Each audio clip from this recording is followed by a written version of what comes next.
नमस्कार दोस्तों, स्वागत है आपका हमारे चैनल विद्यालय ग्लोबल पर।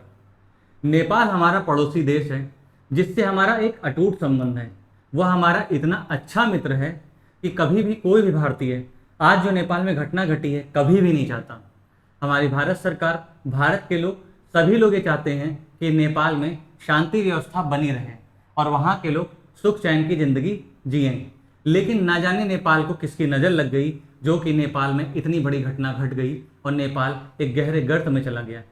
अगर मैं बात करूं तो कुछ लोग ऐसा कह रहे हैं कि जंजीज ने जो प्रोटेस्ट किया है, जंजीज ने नेपाल को बहुत आर्थिक क्षति पहुंचाई है। आर्थिक क्षति पहुंचाने के साथ साथ नेपाल बहुत ही पीछे चला गया है, कई वर्ष पीछे चला गया है, ऐसे कह के कुछ बात कह रहे हैं।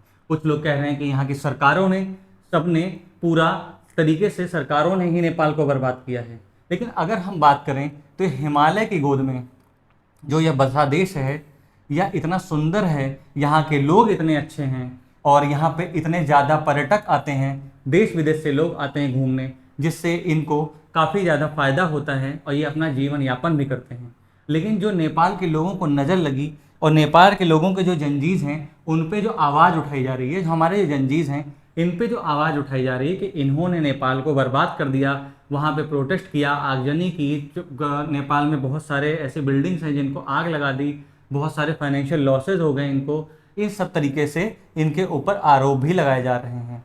लेकिन इनको ये क्यों करना पड़ा? क्या कोई माँ बाप चाहता है कि मेरा बच्चा जाए? जंजीस क्या होते हैं? बहुत छोटी उम्र के लोग होते हैं, सब 25 साल के, 20 साल के, 18 साल के।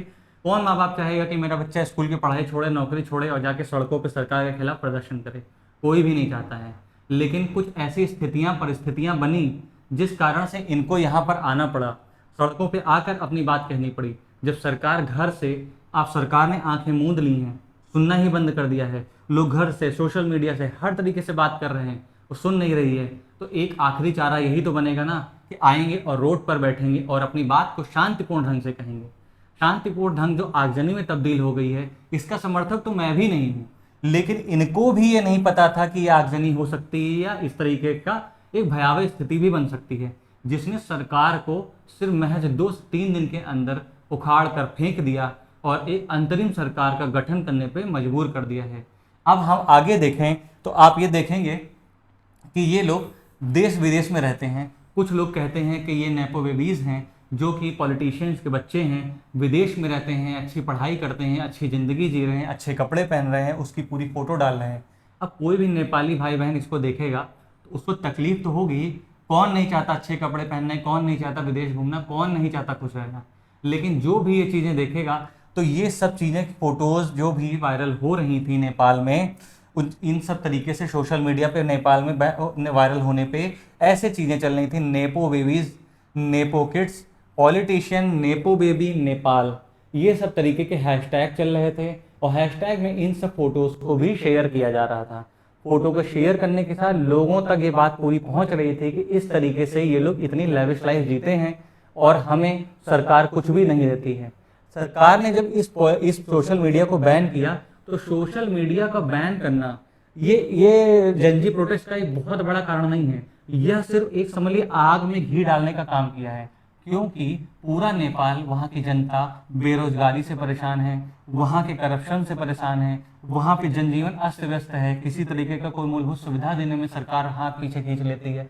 अगर कोई भी ऐसी कोई आपदा आए, सरकार के पास इतना पैसा नहीं कि तुरंत जाके कोई सपोर्ट कर पाए। इन सब तरीकों की समस्याओं से जब नेपाल गुजरा तो लोगों के मन में तो कुंठा बैठेगी ही ना। वो पुरानी इतनी सारी जो कुंठाएं थी, वो होते होते होते होते एक समय ऐसा आया कि ये बैन ने लोगों को और वहाँ की यूथ को, जंजीज को मौका दे दिया ये प्रोटेस्ट करने का।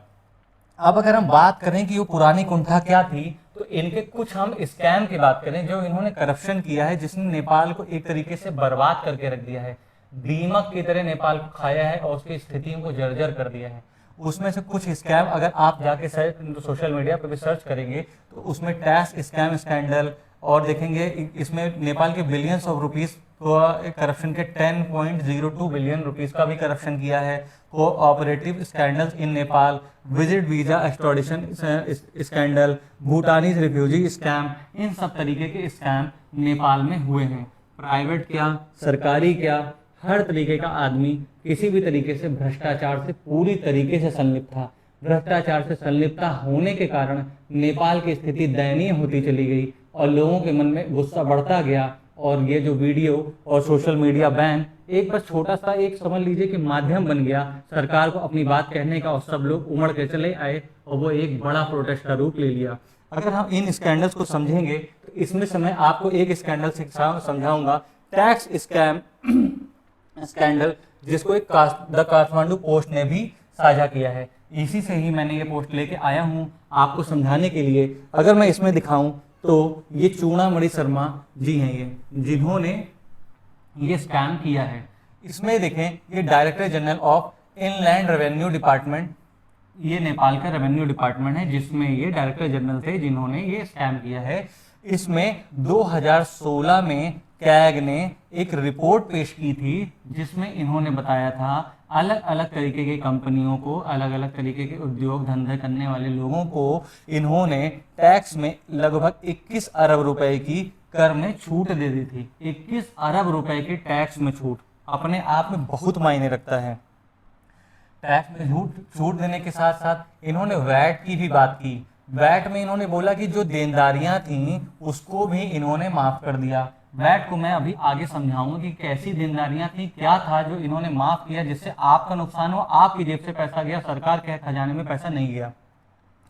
उसमें इन्होंने और भी बड़ी काम ये किया कि जो लोग पहले फर्जी वैट रसीद घोटाले में शामिल थे उनको भी इन्होंने टैक्स में छूट दे दी। मतलब पहले से ही वो नामजद थे कि हाँ ये फर्जी टैक्स रसीदें बनाते हैं। दुकानदार क्या करता है, फर्जी रसीदें बनाता रहता है, आपको कोई स्लिप नहीं देगा लेकिन वो अपने टैक्स को दिखाने के लिए फर्जी स्लिपें बनाता रहता है और उसको जाके अपने सीए के माध्यम सब तरीके से वो अपने आप को टैक्स पे दिखा देता है। अब इन सब तरीकों की इन्होंने छूट दी। छूट देने के बाद अगर मैं आपको वैट की पूरी बात समझाऊं तो ये मान लीजिए ब्रेड की कंपनी है जो ब्रेड बनाती है। ब्रेड बनाने वाली कंपनी से एक छोटा शॉपकीपर आता है, अपनी ब्रेड खरीदता है होलसेल प्राइस में। होलसेल प्राइस में जब वो खरीदता है तो 100 रुपए में जो ब्रेड पड़ती है उसमें 12% वैट इंक्लूडेड रहता है। मतलब 100 रुपए में 12 रुपए वो वैट भी देता है 12% के हिसाब से। अब जब हम आप में से कोई लोग जाते हैं और इन छोटे शॉपकीपर से ब्रेड खरीदते हैं तो वो मुझसे बोलता है ये ब्रेड 150 रुपए की। जाहिर सी बात है अपना मुनाफा तो करवाएगा ही, इसलिए उसने 100 रुपए की ब्रेड में 150 रुपए 50 रुपए ऐड किया। लेकिन इस 150 रुपए में भी 12% वैट जो था वो इंक्लूडेड था। 12% वैट इंक्लूडेड मतलब 150 में 18 रुपए, लगभग 18 रुपए आएगा जो ये वैट आपसे ले रहा है, हमसे ले रहा है। हम ब्रेड खा रहे हैं, हमने पैसे दिए तो हमें 18 रुपए लिए। 18 में से देखिए 12 रुपए जब इसने इसको दिया तो 12 रुपए इसको कस्टमर से भी मिल गए, तो इसका तो वैट का देनदारी जीरो हो गई। लेकिन 6 रुपए एक्स्ट्रा इसके पास आए। जो 6 रुपए एक्स्ट्रा इसके पास है इसको टैक्स के रूप में सरकार के रेवेन्यू डिपार्टमेंट में जमा करना था। जब सरकार के रेवेन्यू डिपार्टमेंट जमा करना था वही वैट को भाई साहब ने मना कर दिया और छूट दे दी। जो टैक्स में छूट दी तो जाहिर सी बात है लोगों ने अपने आपस में ही रख लिए। अभी आप देख रहे हैं 99% की छूट। 99% की छूट केवल नेपाल में हो सकती है, बाकी दुनिया में तो मैंने कहीं सुना ही नहीं कि नेपाल में कि बाकी दुनिया मैंने सुना ही नहीं कि 99% की भी छूट मिलेगी। न किसी मॉल में, न किसी शॉप पे, कहीं पे भी 99% छूट। लेकिन कैग ने अपनी रिपोर्ट में यह भी बताया कि उन्होंने कुछ व्यवसायियों को लगभग सभी देनदारियों को माफ कर दिया और कुछ फर्मों को 99% से अधिक की छूट दे दी। 99% छूट दो, 100%, अब बचा ही क्या। उन्होंने इस तरीके का घोटाला, इस कदर घोटाला किया कि सरकार के खजाने में पैसा जाने से पहले ही सारा पैसा अपने अपने घर लेके लोग चले गए। अब सरकार के खजाने में जब पैसा नहीं आएगा, आपको मूलभूत सुविधाएं नहीं मिल पाएंगी, आपका ट्रांसपोर्टेशन अच्छा नहीं होगा, आपकी रोड अच्छी नहीं होगी, आपके स्कूल अच्छे नहीं होंगे, आपके सरकारी जो आप सरकारी मेडिकल लेते हैं उसकी सुविधा अच्छी नहीं होगी, कोई भी चीज़ आपको अच्छे से नहीं मिल पाएगी। क्योंकि सरकार के पास जब पैसा नहीं होगा तो सरकार आखिर कितना कर्जा लेगी। आपके द्वारा दिया पैसा सरकार तक ही नहीं पहुंच पा रहा था, तो बीच में बैठे अधिकारी लोग ही इसका गबन करे लेके चले जा रहे थे। अगर हम यहाँ पे दूसरी बात करें तो ये त्रिभुवन इंटरनेशनल एयरपोर्ट है, नेपाल का अपना एक इंटरनेशनल एयरपोर्ट है। यहाँ पर विजिट वीजा स्कैम हुआ था। ये जो विजिट वीजा स्कैम हुआ था इसके बारे में आप जानेंगे तो आप हैरान हो जाएंगे। इसमें एक भ्रष्टाचार रोधी संस्था है नेपाल की, जिसको अगर हम नेपाली भाषा में बोलें तो अख्तियार बोलते हैं। आगे मैं जो भी चीज़ें आपको बताऊंगा वो अख्तियार नाम से बताऊंगा, तो आप समझ जाइएगा कि मैं वहाँ की जांच एजेंसी की बात कर रहा हूँ। उन्होंने ये बात बताया कि त्रिभुवन इंटरनेशनल एयरपोर्ट जो है वहाँ पर आव्रजन कार्यालय बोले तो इमिग्रेंट ऑफिस पे छापा मारा था और वहाँ पर घोटाला सामने आया था, क्योंकि खबर ऐसी थी कि वहाँ पर अनर्गल पैसे वसूले जा रहे थे, जिस कारण से ये लोग गए और वहाँ पे छापा मारे। अब वहाँ पे जो विदेश में रोजगार करने वाले लोग हैं उनको जो जाना होता था, तो उनको देखिए अपना एक वर्क परमिट बनवाना होता है। वर्क परमिट के आधार पे आप किसी देश में जा सकते हैं, वहाँ पे काम कर सकते हैं। लेकिन यहाँ पे वर्क परमिट के रूल इतने ज़्यादा कड़े थे, इतने ज़्यादा पेपर वर्क थे, इतने ऑफिसेस में जाके आपको तरह तरह के कागज बनवाने थे। ये खर्चीला भी था, क्योंकि जाहिर सी बात है करप्शन जब इतने हाई लेवल पे है तो आपको हर जगह जगह जगह जाके पैसे देने होंगे, आपको एक लंबा समय भी लगेगा। उस लंबे समय में ये जो नीति बनाए हैं, ये भाई साहब गृह मंत्री रमेश लेखक हैं, इनका भी नाम इसमें आया था। ये नेपाली कांग्रेस से हैं और इन्होंने अपने आप को इनोसेंट करार भी दिया कि मैं इनोसेंट हूँ। और आगे अगर हम बात करें तो इसके बारे में, तो इसमें एक बात और आई थी कि जब आप कोई भी पेपर बना लेते हैं, पेपर बनाने के बाद अगर मान लिया आपको विदेश में किसी अन्य देश में खाड़ी देशों में जाना है, तो आप भारत के हवाई अड्डे पर आएंगे। मान लीजिए कि आपको इराक, लीबिया, लेबनान कहीं भी जाना है, तो आपका पहला काम क्या होगा, आप नेपाल के दूतावास पर आएंगे और एक एनओसी बनवाएंगे। एनओसी बनवाने के बाद वर्क परमिट प्लस एनओसी तैयार होगा, तब आप जाके किसी दूसरे देश में जाएंगे और वहाँ पे काम कर सकते हैं। ये सुनने में आपको कितना जटिल प्रक्रिया लग रही है, जो लोग कराते होंगे उनको कितना मुश्किलों का सामना करना पड़ेगा। उसमें से कुछ लोग ऐसे होते हैं देखिए जो परेशान है, वो हर रास्ता ढूंढने की कोशिश करता है। तो वहाँ के कुछ नागरिकों ने अलग अलग रास्ता ढूंढा, तो उसमें उन्होंने कुछ लोग वहाँ पे सहायता के लिए मानव संसाधन एजेंसियों के पास गए कि आप ही कुछ बताएं, हम कैसे विदेश जा सकें, हम काम कर सकें, अपने परिवार के लिए रोजगार कमा सकें और पैसा कमा के उनको हम दे सकें।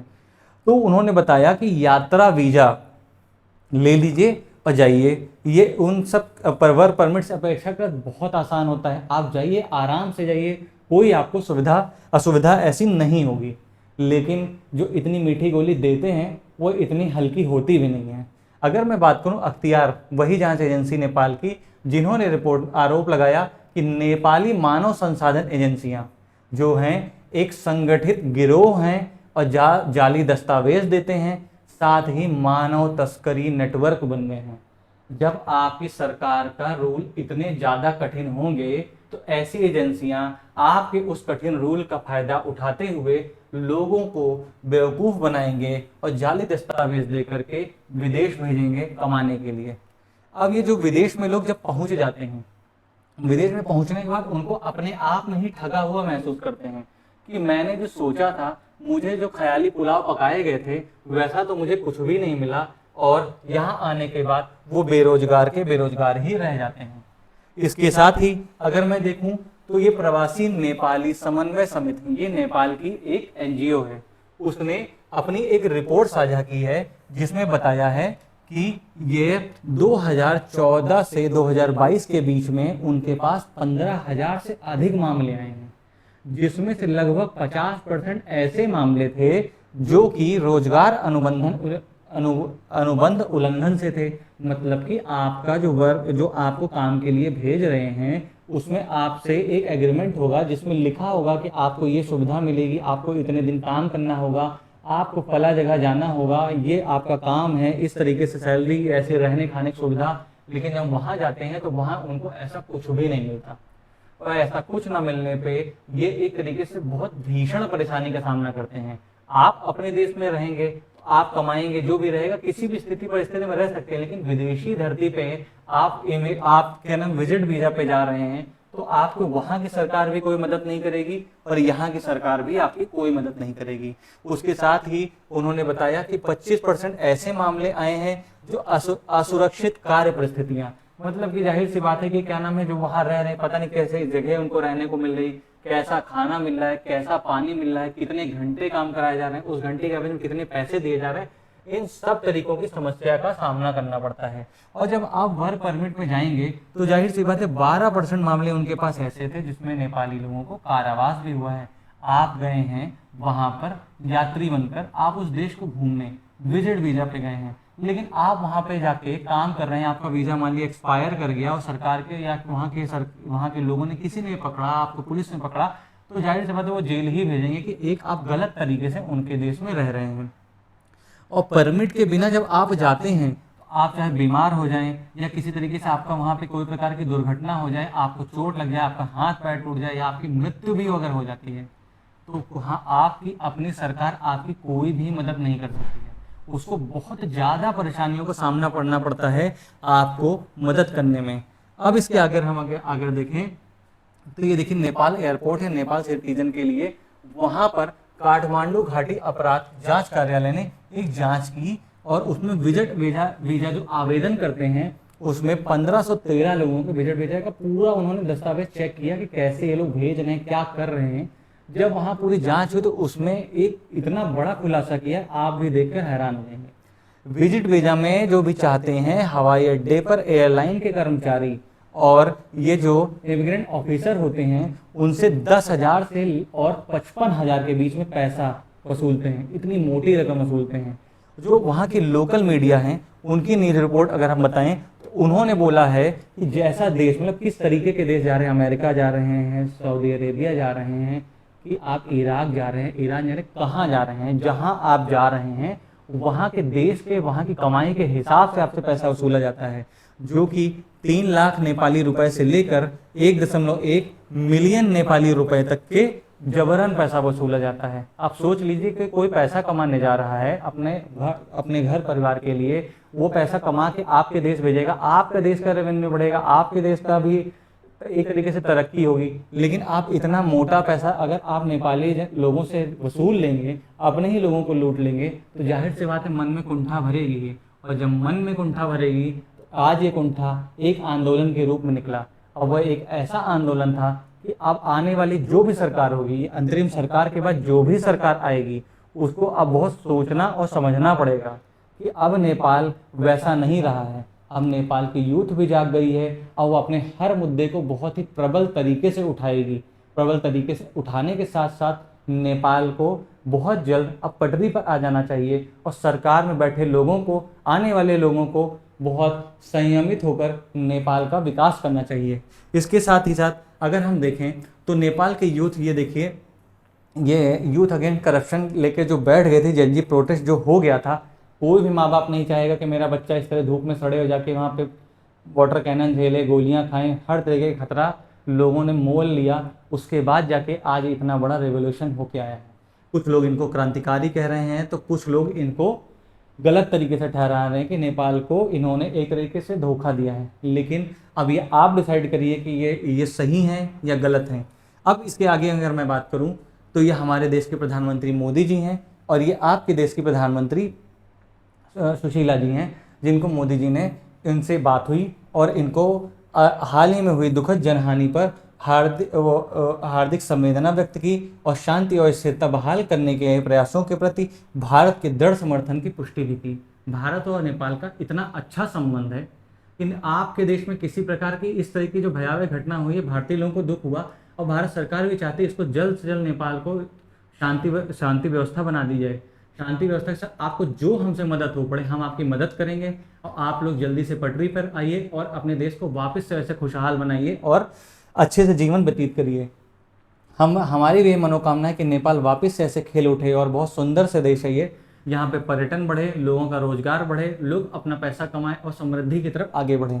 इसी के साथ ही ये वीडियो को मैं समाप्त करता हूँ। आपने हमारी सुदान गुरुंग वाली वीडियो को इतना ज़्यादा प्यार दिया, इसके लिए आपसे दिल से धन्यवाद। आप हमारे चैनल विद्यालय ग्लोबल को सब्सक्राइब करिए और लाइक करिए और ज़्यादा से ज़्यादा लोगों में शेयर करिए। नमस्कार।